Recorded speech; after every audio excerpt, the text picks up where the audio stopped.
penimbangan.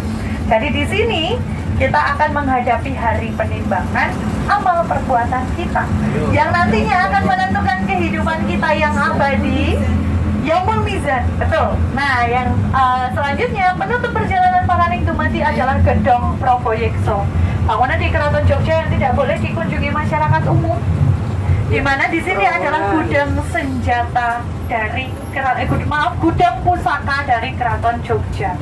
Salah satu pusaka yang tersimpan di sini namanya adalah pusaka Ki Ahiwiji. Bentuknya seperti lampu minyak tradisional, lampu setir, lampu taplok, lampu damar, lampu dian, apalagi ya itulah lampu yang menggunakan minyak. Pusaka ini dinyalakan pertama kali di masa Sri Sultan Hamengkubuwono pertama di tahun 1756 dan sampai hari ini pusaka ini masih menyala. Apakah magic atau mistis? Nah, akan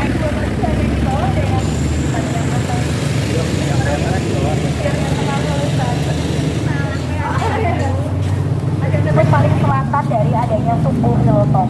Panggung Raja ini dulu dibuat oleh Sultan Hamengkubuwono pertama yang difungsikan sebagai tempat istirahat beliau dalam berburu menjangan.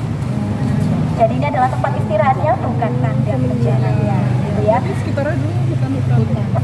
Sekitarnya ini dulu adalah hutan dan juga sekitarnya ini dibuat kandang menjangan. Jadi kandang menjangan ini ada di sekeliling ini dulu.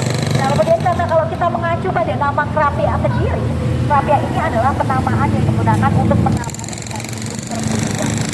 Krapia ini dulunya adalah hutan perburuan yang isinya adalah rusa atau menjangan. Kemudian di sini dulu digunakan oleh Sri Sultan Hamengkubuwono pertama dan para prajuritnya ini dalam berburu menjangan atau rusa. Bisa kita lihat di sini ada dua lantai, bawah dan atas. Kalau yang atasnya ini digunakan oleh Sri Sultan Hamengkubuwono pertama untuk melihat para prajuritnya yang sedang berburu. Jadi dilihat diawasi para prajuritnya yang sedang berburu karena ternyata metode perburuan pada masa dulu ini tidak digunakan untuk menyakiti hewan buruan. Jadi metode perburuan pada masa dulu itu memang digunakan untuk benar-benar rekreasi atau refleksi saja. Dimana kalau sudah mendapatkan menjangan atau rusa, nanti menjangannya akan berburu sementara dan dipindahkan kembali. Jadi tidak satu atau digunakan. Jadi ya, untuk metode perburuan pada masa dulu itu dengan cara bareng-bareng atau kelompokan. Bareng-bareng atau kelompokan kemudian bertemu dengan menjangan atau rusa, nanti akan berkeliling. Nah, akan berkepung namanya. Nah, setelah itu akan dan ditangkap. Jadi sehingga muncul istilah krapia. Lama-kelamaan krapia ini digunakan untuk menamai hutan hidup. Jadi judulnya adalah hutan hidup perburuan. Kursinya untuk apa? Jadi kursi di sini tidak masuk pada konsep filosofi. Kursinya ini baru ditaruh pada akhir tahun 2020-an. Digunakan untuk memperingati Miyos atau kelahiran dari Sri Sultan Hamengkubuwono pertama. Jadi nanti jika pada saat kelahiran dari Sri Sultan Hamengkubuwono pertama, ini di bawah dari kursi tersebut akan ditaruh sesaji.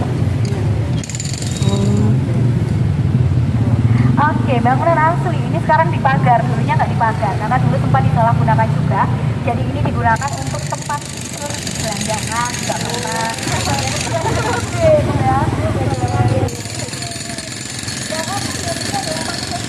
Perempuan, ini adalah kasus sangat Islam, tetapi masih menghadapi adanya lingga dan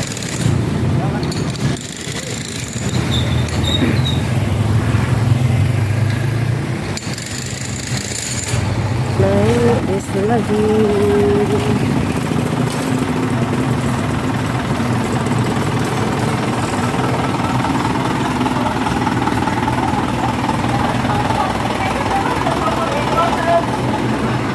Ayo Bu Nyoman. Tapi masih agak lembab, masih basah, jadi bisa hati-hati. Iya, nggak apa-apa. Ya, kami juga minta maaf karena saya juga lupa untuk mengingati. Jelaskan oleh Mbak Ayu ya, bangunan panggung Krapia ya. Bentar, kok kurang satu? Sana Al-Munawir di sana ya. Nah, jadi Pondok Pesantren Al-Munawir ini adalah pondok pesantren pertama kali yang dibangun di wilayah Krapia ini, dibangun sejak tahun 1911. Jadi menjadi salah satu pondok pesantren tertua yang ada di Yogyakarta. Oke, nah kita lanjut lagi tadi dari panggung Krapia sudah dijelaskan Mbak Ayu. Jadi bangunan apa dulu fungsinya? Tempat istirahatnya. Istirahatnya siapa? Pak Sri Sultan. Sri Sultan saat sedang berburu. Berburunya adalah berburu menjangan. Jadi itulah kenapa orang-orang Jogja lebih sering menyebut bangunan tersebut kandang menjangan, gitu ya. Karena apa sih? Karena saat berburu menjangannya ini kemudian dimasukkan ke dalam panggung rakyat. Gitu. Oke, sebelum kita masuk membahas tentang konsep sangkan, yang kedua adalah abdi dalam khusus yang menjaga pusaka-pusaka dari Keraton Jogja. Salah satunya adalah pusaka Kiai Wiji ini. Pusaka ini tetap menggunakan bahan bakar, menggunakan minyak jara. Dan nanti sebelum minyaknya habis ini akan selalu diisi kembali.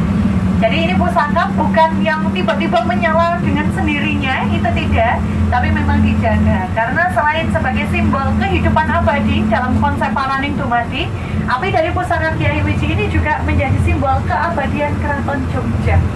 Selama apinya masih menyala, berarti Keraton Jogja masih hidup. Dan iya betul, itulah penjelasannya. Terakhir dari konsep Paraning Dumadi, selanjutnya kita masuk ke Sangkaning Dumadi. Perjalanan kita buka dari panggung Rabia, kemudian melalui jalan ini. Jalan ini namanya Jalan Dei Panjaitan sekarang. Kalau dulu nama jalannya adalah Jalan Kebayanan. Iya, diambil dari kata bayem yang artinya melahirkan. Kemudian di sebelah kiri kita di sini ada pohon tanjung. Sepertinya sudah agak jarang. Nah, ini sebelah kiri ada pohon tanjung. Nah, seharusnya yang sebelah kanan ini deretan sebelah kanan ini penuh dengan pohon asem sampai panggung rakyat sana. Tapi karena di sini sudah jadi pemukiman, maka sekarang pohon tanjung dan pohon asem ini hanya terbatas saja, tidak sebanyak itu. Iya. Nah, kemudian seharusnya perjalanan kita masuk ke sana, jalan lurus menuju ke Plengkung. Plengkung Gading. Ada yang tahu nama aslinya? Waduh. Ayo warga Jogja ini, saya uji kejogjaannya beneran ya saya. Dan nggak tahu. Nah, nama aslinya adalah Plengkung Nirboyo. Nirboyo, betul. Jadi, tapi kalau kita mau masuk ke keraton kita harus masuk ke sana. Tapi bisa dibayangkan kalau tadi kita masuk ke Plengkung Gading, yang akan terjadi adalah kita akan tersangkut, gitu ya. Jadi daripada besok kita masuk berita, sebuah bis pariwisata dinas kebudayaan DIY tersangkut di Plengkung Gading, gitu kan? Gak lucu ya Bapak Ibu. Jadi kita akan melanjutkan perjalanan kita menuju kantor CTTC sambil saya menjelaskan tentang konsep Sangkaning Dumadi. Nah, tapi karena tadi kita sudah melihat Plengkung, maka saya pause dulu. Saya jeda dulu penjelasan Sangkaning Dumadi, kita bahas dulu Plengkung. Kenapa kok namanya Plengkung? Karena Plengkung, betul.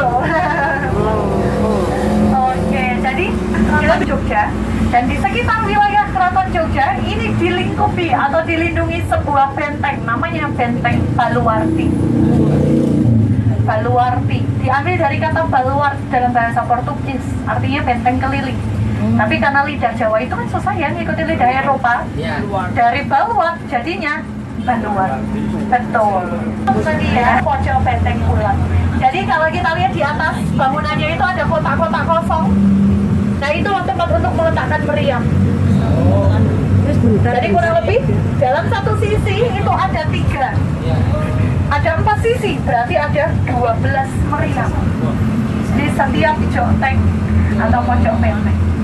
Kemudian selain itu ada juga bangunan berbentuk silinder, di masing-masing sudutnya ada lubang kecil-kecilnya, itu namanya turret. Turret, betul. Itu adalah tempat untuk ijen alias mengintai. Ya, ijen gitu ya.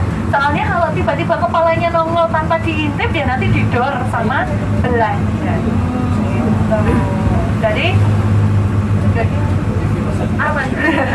Nah, jadi itu tadi untuk jotengnya jumlahnya ada 4. Ada joteng lor, joteng kulon, joteng wetan, dan di sini namanya joteng Tanjung Nanom. Kenapa berbeda sendiri? Karena kita lihat bentuk dari benteng ini tidak simetris ya. Seharusnya bentengnya ini lurus seperti ini. Tapi di sini ada kediaman dari Adipati Anom. Adipati Anom atau Putra Mahkota. Jadi dilebihkan sedikit untuk melindungi kediamannya. Gitu. Namanya adalah Tanjung Nganom. Tapi dari keempat joteng ini yang bangunannya masih asli hanya ada 3. Jadi hanya Joteng Lor, Joteng Kulon, Joteng Wetan saja. Joteng Tanjung Nganom ini rekonstruksi juga baru jadi di tahun 2021 setelah dulu hancur di tahun 1812. Hancur karena diserang oleh Brigade Sepoy atas perintah dari Inggris.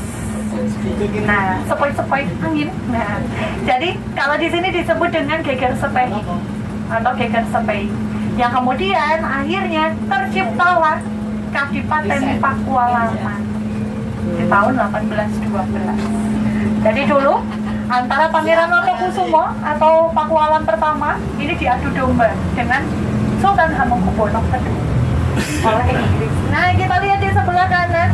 Di sini ada sebuah bangunan juga. Kalau orang-orang sekarang bilang ini namanya Pelengkung Taman Sari, padahal bentuknya nggak melengkung.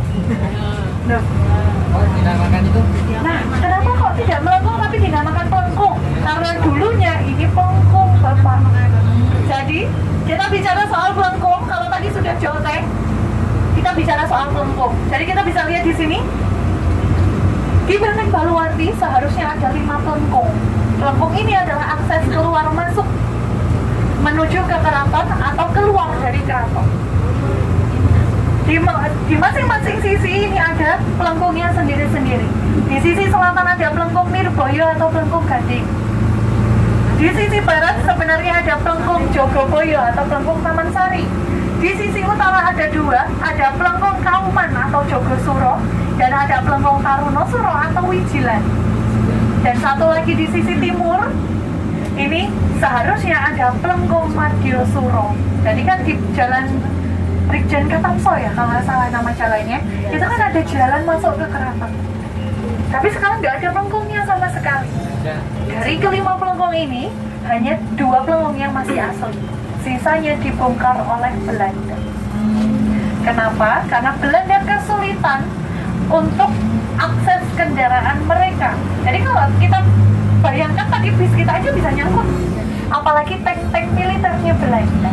Jadi dibongkar oleh Belanda dan sekarang disisakan hanya 2 yang asli, yaitu pelengkung Gading atau Nirboyo dan pelengkung Wijilan atau Tarunosuro. Oh iya, Wijilan. Iya, Wijilan masih asli. Asli. Kalau ke Wijilan ngapain Bapak Ibu beli gudeg? Lewat aja, betul. Nah itu dia pelengkung, kemudian ada joteng. Nah, ini juga ada pertahanan tambahan. Namanya jagang. Jagang ini adalah parit atau sungai buatan. Kalau parit yang kita tahu mungkin di kamu-kamu ya lebarnya paling setengah meter sampai semeter lah. Tapi jagang yang ada di Benteng Baluwarti ini lebarnya mencapai 7 meter dengan kedalaman 5 meter. Berarti kalau itu misalnya ini lagi, maksudnya seperti dulu kan berarti Oke, tenang saja Ibu. Nah, kalau untuk jagang ini tidak akan dikembalikan, tenang aja. Ya, jadi namanya prajurit Wirobraja dan wilayahnya disebut Wirobrajan. Contoh lagi tadi kita lewat Patang Puluhan.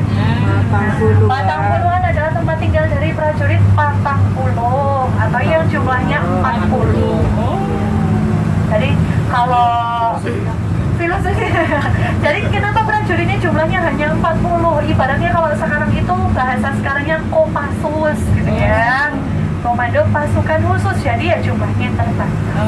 Nah, ada lagi banget, ada Patang Puluhan. Kalau kita ke selatan, kita ketemu dengan Bugisan.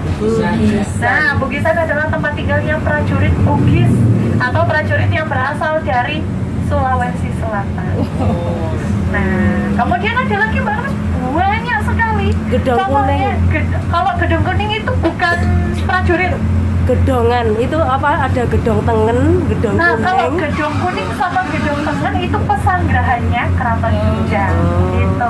Tapi Dulu kalau berarti untuk tempat saya prajurit pesanggrahan. itu lebih banyak nanti ada di sisi selatannya Benteng Baluwarti. Contohnya Mantri Jeron. Itu prajurit Mantri Jero. Mantri Jero. Jageran, prajurit Jager. Prajurit Jager ini adalah yang menemani Sultan saat berburu. Tuh, Jageran. Terus ada lagi Prawiro Taman, Prawiro Tomo. tarian. Itu Jogokaryo. Jadi ada banyak, jumlahnya ada 16 di sekeliling dari benteng Oh, pesanggerahan. Iya. Kenapa kok diletakkan di luar benteng ya? Prajurit itu kan tugasnya melindungi. Jadi ini dipindah di masa Sultan Hamengkubuwono II. Saat Sultan Hamengkubuwono I, prajuritnya masih tinggal di dalam benteng. Dipindah di masa Sultan Hamengkubuwono II karena beliau ini kan sangat memperhatikan soal pertahanan. Jadi beliau saat itu mengatakan bahwa loh, prajurit itu tugasnya melindungi. Gimana caranya melindungi kalau prajurit malah ada di dalam benteng? Akhirnya ditempatkan di luar benteng, jadilah pemukiman-pemukiman prajurit. Tuh, jadi nanti kalau main ke daerah-daerah tersebut, pasti di depan gangnya nanti akan bertemu dengan patung prajurit. Nah itu adalah contoh atau mungkin penampakan dari prajurit-prajurit tersebut, penampilannya seperti apa. Provinsi Daerah Istimewa Yogyakarta. Oke, sudah. Kita lanjut lagi tadi. Sangkaning Dumati kita pos terlalu lama, jadi kuliah lagi. Sekarang kuliah kehutanan. Nanti kita turun-turun jadi tukang kebun, oh enggak ya? Bisa berkebun gitu. Nanti kita akan berkenalan dengan tanaman-tanaman yang ditanam oleh Keraton Jogja di Sumbu Filosofi bagian selatan atau Sangkaning Dumati. Tadi dari Panggung Krapyak, kita mulai dulu. Panggung Krapyak adalah simbol kelahiran manusia. Kenapa seperti itu? Tadi Yoni adalah simbol dari perempuan. Manusia, kita semua yang ada di sini bisa ada di dunia karena dilahirkan dari seorang perempuan. Betul? Perempuan tidak pernah. Gimana kalau kayaknya Pak Budi juga karena saya yakin semua dilahirkan oleh seorang ibu, tidak ada yang di-download. Tidak ada yang hadiah dari Mystery Box juga tidak ada. Hadiah undian juga nggak ada ya. Simbolnya asem ya Mesem. Kemudian kalau pohon tanjung itu berasal dari kata sanjung atau pujian, menggambarkan kehidupan bayi dan anak-anak ini penuh dengan sanjungan, jadi kehidupannya menyenangkan. Betul? Betul. Ada yang mau jadi bayi lagi? Kalau bisa ya. Nah itu dia. Kemudian setelah dari Jalan Kebayanan, iya, ternyata dewasa susah juga ya. Oke, setelah dari Jalan Kebayanan Alun Selatan. Nah, sama juga alun-alun selatan juga punya pohon beringin kembar karena sebagai penanda bahwa wilayah tersebut adalah wilayah ibu kota kerajaan. Alun-alun selatan sejatinya sejak awal pembangunan Keraton Jogja ini fungsinya sebagai tempat latihan perang. Tapi kalau sekarang tempat latihan pacaran. Ayo siapa yang suka pacaran di alun-alun selatan? Ayo siapa nggak ada? Bikin putus. Nah, ini mitos ya, tenang aja. Termasuk di dalamnya ada kegiatan masangin. Masangin itu yang jalan ke Kueni, Mangga Kueni. Dan kedua adalah Mangga Pakel. Pakel, tahu semua ya? Oh beda ibu. Nah, beda. Nanti PR-nya berarti pulang dari JTTC beli Mangga Kueni dan Mangga Pakel ya. Ada tuh pakel sama kueni. Pakel itu buahnya lebih besar dan Yang rasanya berserak. sepet. Iya. Tapi kalau kue itu kan masih ada manis-manisnya, tapi asam. Gitu. Jadi itu kueni dan pakel. Kueni berasal dari kata wani, yang artinya berani, betul. Nah, kemudian kalau pakel ini berasal dari kata akil balik. Kenapa seperti itu? Karena ternyata mengkonsumsi pakel itu harus dalam kondisi yang matang sempurna. Kalau nggak matang nanti getahnya bikin dada. Adalah Lagi-lagi simbol dari benihnya benih disimbolkan dengan perempuan. bunga cempora. Oh, Cempora apa cempora? Ayo warga Jogja. Cempora itu apa tuh? Aduh. Kayak apa ya? Cempora itu. Cempora itu mangga. Mangga salah satu jenis mangga juga. Nah, mangga cempora. Iya buah. Bunganya mangga kecil-kecil warna putih sebagai simbol benih laki-laki. Benih perempuan dan benih laki-laki akan bertemu di jalan kecil di samping kanan kiri. Pamengkang. Pamengkang ini diambil dari kata maaf mekangkang. Posisi kaki saling berjauhan. Nah, betul. Nah, inilah kenapa peserta Jogja Heritage Track itu minimal 15 tahun sama ibu. Nah, Di atas nih. nah di atas semuanya ya. Tapi lewat. Kayaknya ini baru 10 tahun ya, Mbak ya. Baru bisa jalan. Iya, gitu. Jalan Pamengkang ini adalah simbol dari proses reproduksi sampai terjadi pembuahan. Ada pohon pelem atau gelem.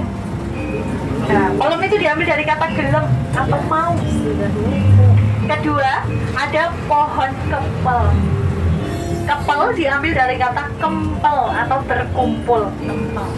Ketiga, ada pohon jambu tersono. Nah, ada yang belum tahu jambu tersono? Jambu tersono itu jambu air yang besar. Warnanya merah Jarang dan makan. manis. Ya. Manis. Jadi kalau biasa dirujak, oh iya makasih. Nah, kalau dirujak itu kan jambu air yang kecil-kecil, itu rasanya masam. Tapi kalau jambu tersono itu rasanya manis, airnya banyak, enak, segar, tomo, atau saling menerima satu sama lain. Nah, jadi saya jelaskan satu persatu. Tuh, kalau yang satu nggak mau, jangan dipaksa, nggak jadi. Nah, kemudian kalau sudah sama-sama mau, Yuk kita pulang. Udahlah Bu, yuk. Kita ke kelas, masih ada satu kelas ya, si kelas 5. Kembangnya api.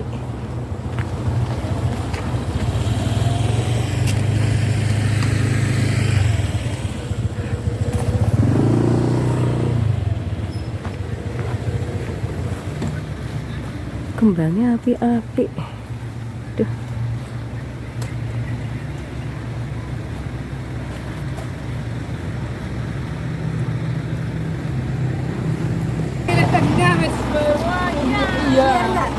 Ayo Bu.